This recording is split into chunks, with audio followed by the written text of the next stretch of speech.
talaga yung pagbabago ng panahon kasi minsan, di ba, may mga kalamidad na dumarating. Kaya hindi tayo nakakalaot, pero meron namang mga panahon na kahit malakas, nakakalaot kami, pero limitado lang yung layo ng aming lalautan. Fish production in the country decreased by 60 to 80% amid marine environment degradation and unfavorable fishing conditions in the West Philippine Sea. Pagtaas ng carbon emission ang dahilan ng ocean warming, acidification at oxygen.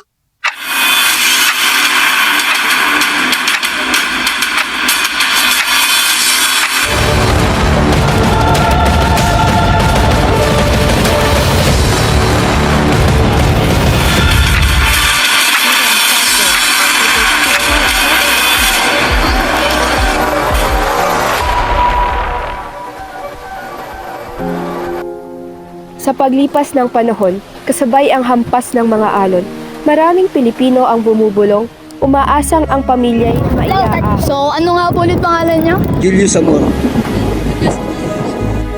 Ano pong ikinabubuhay niyo ulit bukod po sa pangingisda? Dati nagtatrabaho sa company dati sa Laguna. Pero sa ngayon, nagbabantay ako ng mga anak ko. At yung nagiging trabaho ko nga ay pangista. Di ba po, nabanggit niyo nga po na nag-abroad po yung asawa niyo. Hindi po ba sapat yung kinikita ng asawa niyo po kaya po mas pinipili niyo pa rin pong mangisda? Para sa akin, hindi sapat din siya. Taas ang bilihin, tsaka kailangan ko rin magtrabaho para makasuporta rin ako sa pangangailangan ng mga anak ko. Ilan taon na po kayo? Patuloy. Ilan taon na po kayong nangingisda? Balik 10 years na. Tagal na din po, no? So, paano nyo po mas napapataguyod yung pamilya nyo sa tuwing may paparating pong panahon? Okay, tatagod ko naman kasi mayroon namang support ng padala yung asawa ko. Bukod sa kinikita ko, meron naman siyang monthly support para sa amin. So, paano po nakaka-apekto sa inyo yung pagbabago ng panahon sa pangingisda nyo? Nakakapagto lang yung pagbabago ng panahon kasi minsan, di ba, may mga kalamidad na dumarating. Kaya hindi tayo nakakalaot, pero meron namang mga panahon na kahit malakas, nakakalaot kami, pero limitado lang yung layo ng aming lalautan. Hindi tulad nung ganda ng panahon, makakalayo kami. At saka, kung meron mga kalamidad na dumarating, meron namang supply yung government natin na para sa mga isda. Natutugunan yung mga pangangailangan namin. Aware po kayo dun sa supply ng government po?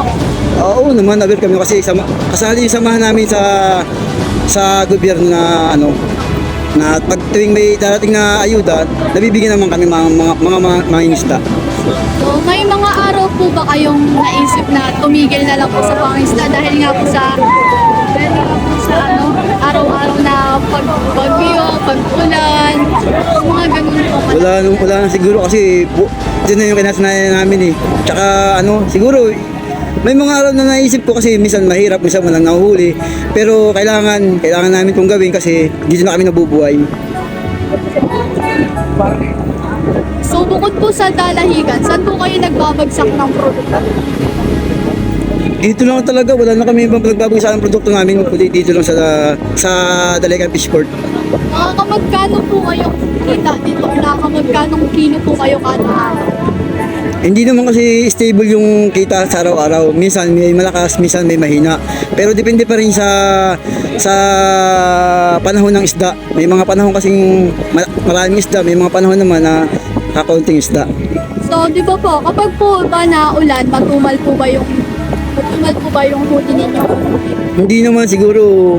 Talagang may mga panahon talaga na ang isda talaga ay nangingitlog. Pag nangingitlog, mahirap ulihin to. Sa panahon na to, mga ganito, mahirap ang isda. Para sa amin, mahirap kasi ang pagkakaalam namin, base sa mga observation namin, yung isda nangingitlog. Kaya ang isda siguro mahina yung panghuhuli ng mga isda sa ngayon. Sa mga panahon ito, sa mga buwan ito.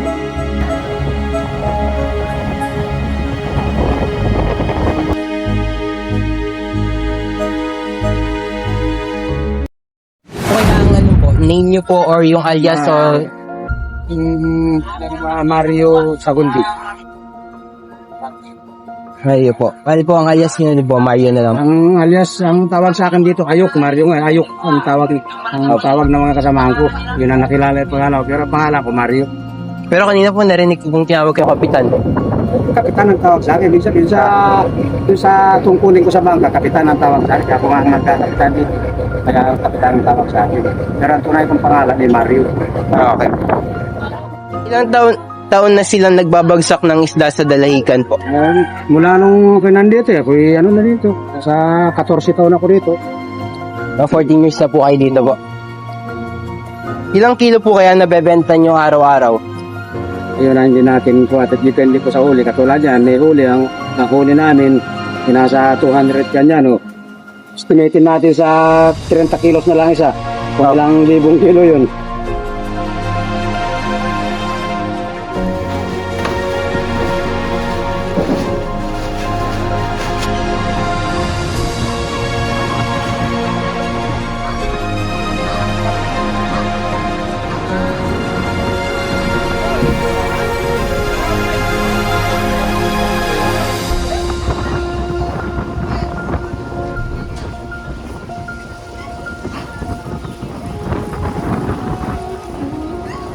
Okay po, balik kung ganito po, malakas na po ito or...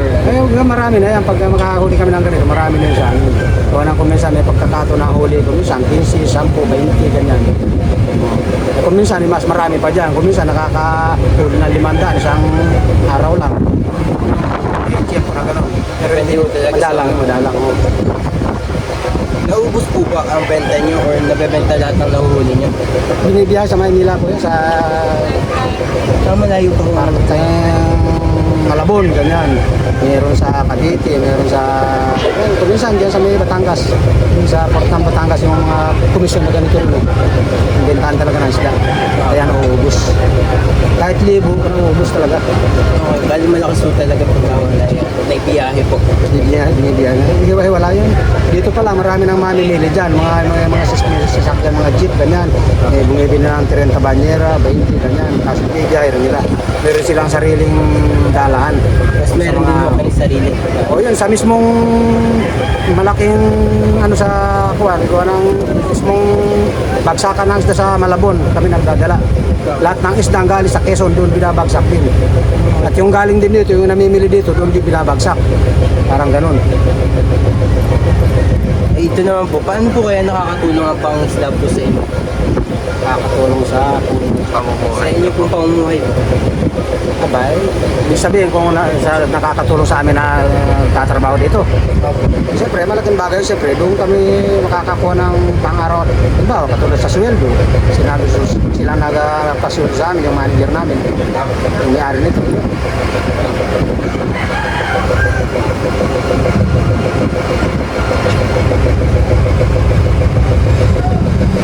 Ito naman hindi sa pagliwanag kami natigil mga 4 na araw ganyan. Pag yung madilim na may ng buwan, yung sisikat na yun sa kakandala. Wala nito, 14, kabilugan, mga 12, titigil po. Bali ano mga oras po kayo nagsimula dito po? Kanina, dumating kami dito kanina, alas 8:30, dumating kami dito sa pier. Pagdating namin yun, kasi kami nagbaba na isda. Ayan, last na yan. 8:30 po ng umaga po. Ang bali po ganito mga kadami, kanina lang po nagsimula po. Oh, ayun, matatapos yan, isang hapot na lang yan. Okay po, ang lakas po pala. Hindi may pagkakataon din na walang may panahon na mahirang panghuli. Pero ngayon talaga season ng isda, ganyan pag ganitong buwan ng January, February hanggang Marso. Paghabagati na mahina na paghabagati.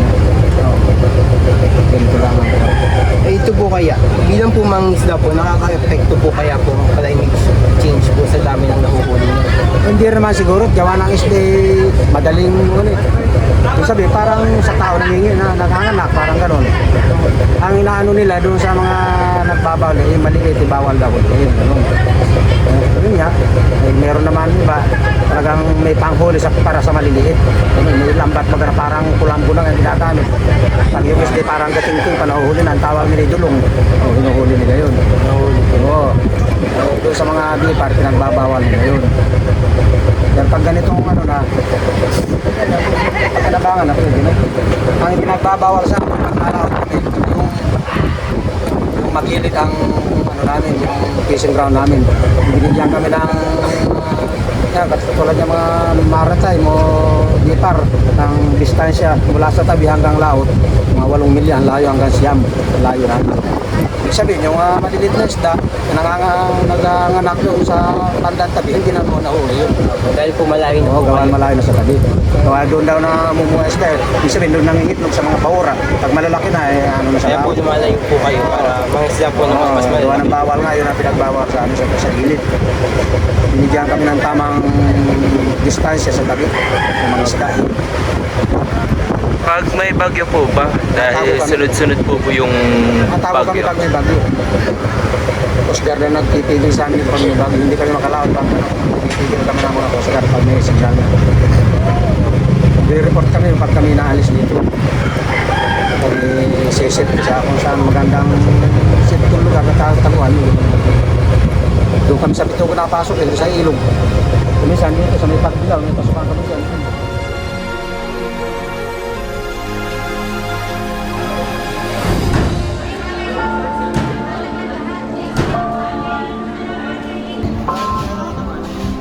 Base sa datos ng Philippine Fisheries Profile, mahigit 2 milyon ang registered fisher folk engaged in fishery activities by type of livelihood noong 2020.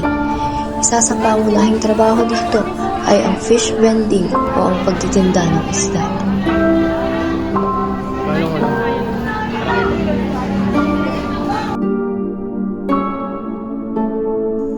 Kabilang sina Nanay Marilyn at Tatay Ramil sa milyong Pilipino na itinataguyod ang pamilya sa pamamagitan ng pag-angkat at pagbebenta ng isda sa kanilang bayan.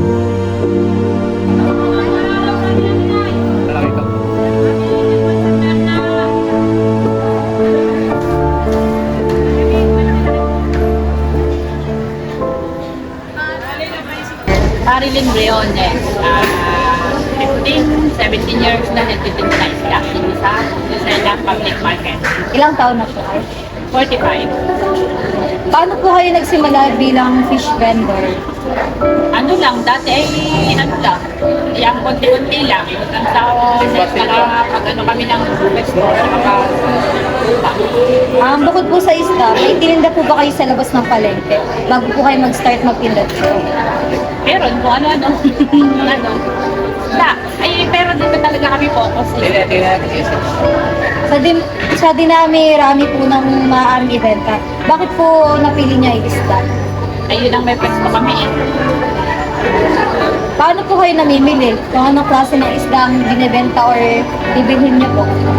Kung ano yung nadating na isda dun sa fishing point, nabibili namin. Kung ano yung nahuhuli ng mga lalaot. Depende. Depende sa nahuhuli.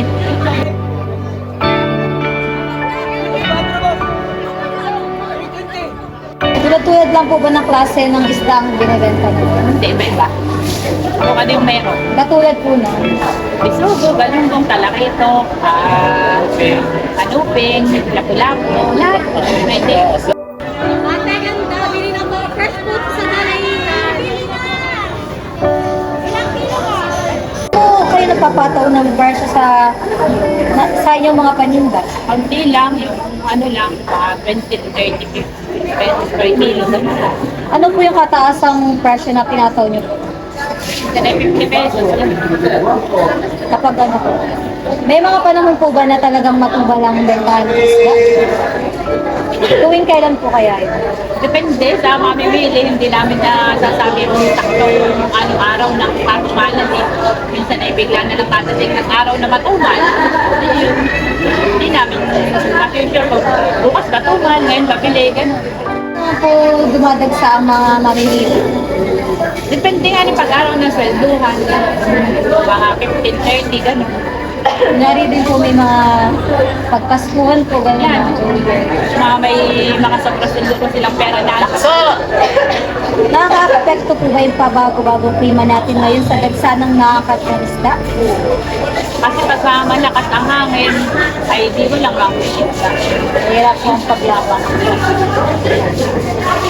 Ngayon po kung hindi sobrang init, sobrang ulan naman po. Tingin niyo po ba tumataas ang benta sa inyo ng mga pinag-angkatan niyo dahil dito? Nahirapan silang makulit. Kasi pagka lumakas na ang hangin, lumakas ang hangin, hindi sila makulit.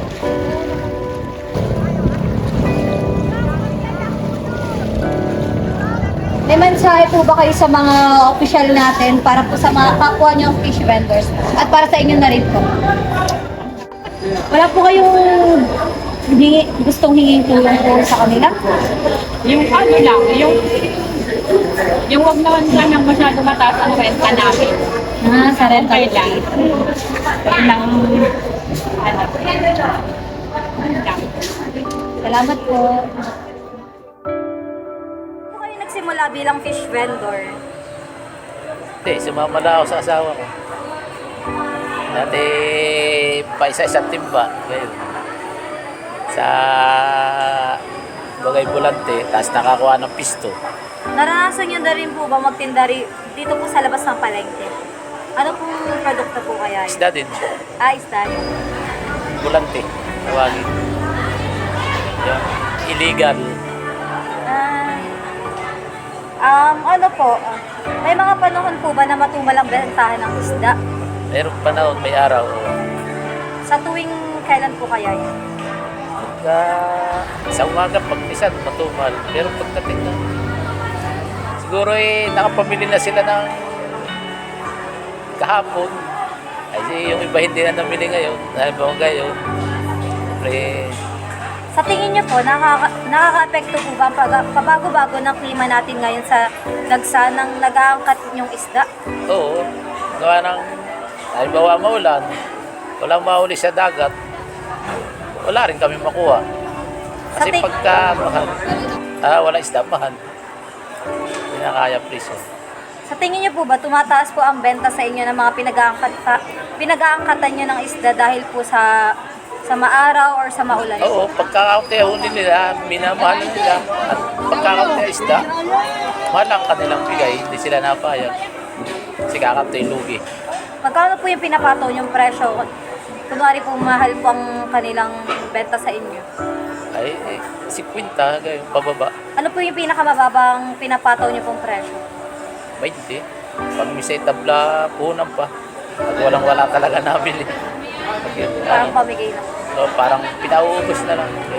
Tabla punan.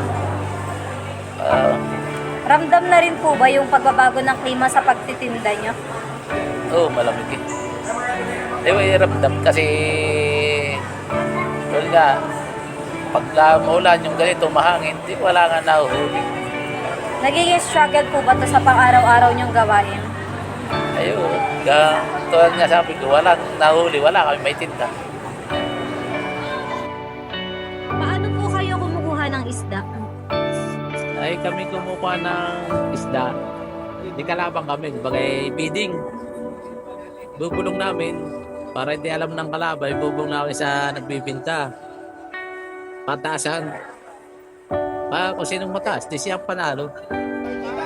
Pag naman pares ang tawa, parang tuskoin. Diba, pares kayo 3,000. Tuskoin kayo. Pagka halimbawa hula mo tuskoin, hula mo yung tao o ibon. Pagka hula mo yung tao, tumao sa ibaba, di iyo, ikaw panalo. Araw-araw yun po yung ginagawa? Araw-araw yun. Pasurtihan. May mga nag-away na po kaya doon? Meron na madalang no? Napaaway na po ba? Hindi naman, mabait naman tayo. Hindi naman kailangan makipag-away sa gayang negosyo. Kasi nandyan ang hanap buhay mo. Kailangan maging pakumbaba na lang. Para iwas gulo. Iwas. Pag tayo may kaway, makatisgrasya o matisgrasya tayo, hindi pa rin paluwala. May mga ginagawa po ba kaya, may ginawa na po kayang patakaran ng gobyerno or pamahalaan ng Lucena para sa inyo pong mga vendors para po maibsan ang struggle nyo ngayong sobrang pabago-bago na po ang klima natin? Parang wala pa. Wala pa akong nababalita na para tulong sa mga spindor. Kahit sa buong taon po ng pagtitinda niya? Wala po. Wala pa akong nararamdaman. Kung ganun po, ano pong mensahe niyo po sa ating mga gobyerno? Or ano pong gusto nyong hinging tulong po sa kanila? Bigyan kami ng yung maliliit na spindor. ay pare huwag na nilang tikitan. Marami ano dito. Lahat. Kung may tulong kung ano itutulong din, tatanggapin namin. Para maibisan ang konting kalungkutan.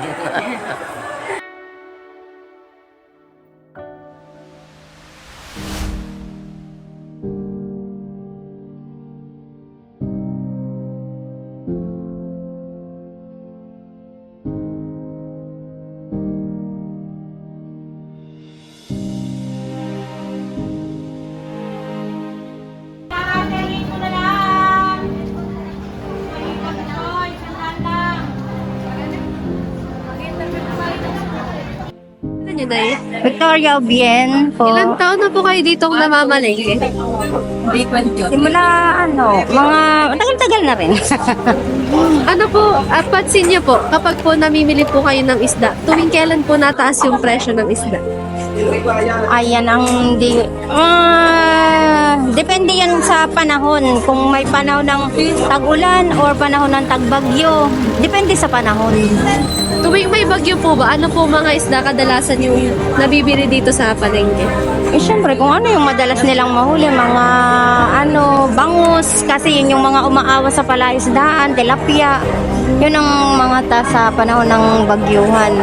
Pag naman po mainit, sobrang init po, ano naman po yung common O di yung mga pangkaraniwan natin isda, mga galunggong, meron pa rin mga tilapia, meron pa rin bangus, meron pa rin mga hipon, mga ganun. Hindi naman nawawala. Pero mas mababa po yung presyo kumpara sa kasi panahon kung siguro kung alin ang mas maraming itinitinda nila, yun ang mas mura. Kung alin yung mas maraming mga tulad-tulad na pinamimili na makikita. Kapag mag-isa ka lang, hindi syempre mas mahal-mahal yung maipepresyo mo dun sa paninda mo. Pero pag halos lahat ay pare-pareho, yun na mas murang makabili. Sige po, thank you po, Nay. Thank you po. Ang patuloy na pag-aagrabyado sa kalikasan ay siyang nagdudulot ng patuloy na paglala ng krisis sa klima. Dahil dito, maraming nasa laylayan ang naaapektuhan tulad na lamang nila. Paano nga ba natin maaalagaan ang kalikasan na siyang bumubuhay sa mga taong patuloy na lumalaban ng batas? Kung ang sumisira nito ay kung sino pang dapat maasahan. Sama-sama nating itaguyod ang mga programang may advokasya na makakatulong upang mawakasan ang pagkasira ng kalikasan. Dahil gaano man ito kayaman, kung hindi natin pangangalagaan, ay tayo rin ang mahihirapan sa ganti ni Inang Kalikasan.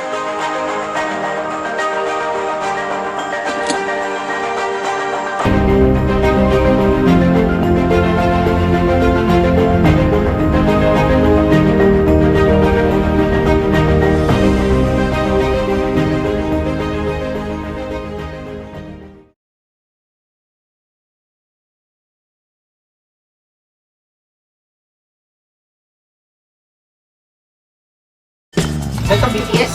Uy, BTS! Ilang awit pa ba ang aawitin o giliw ko? Ilang ulit pa ba ang uulitin o giliw ko? Uy, umalis ka! 3 oras na akong nagpapakit sa'yo, di mo man lang napapansin ang bagong t-shirt ko. Ilang isaw pa bang kakainin o giliw ko? Ipunin o giliw ko? Gagawin ko ang lahat, pati ang isis mo. Huwag mo lang ipagkalit ang hinahanap ko. Sagutin mo lang ako, aking sakay na lang. Humpay na ligaya at asahang ibigin ka. Sa tanghali Nakalagay ng mga nagtitinda ng isda. ang magtanong at magduda, dahil ang puso ko'y walang pangamba. Buhay ng tahimik at buo, ligaya. Tapos baba ka ulit. Hi, so this is currently one of videos. Asan si Ella? Ako na yung bago niyong kaklas. Behind the scene.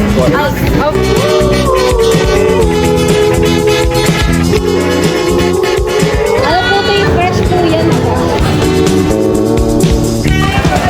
Hi! So we're currently at the fishing port in Lucena, and we've just finished interviewing some people here, some fishermen and stuff, and we're about to move out sa palengke. Naman ako ng yakis tulad ng iba. Napangako ko sa'yo na igagalang ka. Sagutin mo lang ko, aking sintay, walang humpay na ligaya. At Kailangan may drone tayo para makita yung kita yung sanang magtanong at magduda, dahil ang puso ko walang pangamba. Lahat tayo'y mabubuhay ng tahimik at buong ligaya. At asahan ko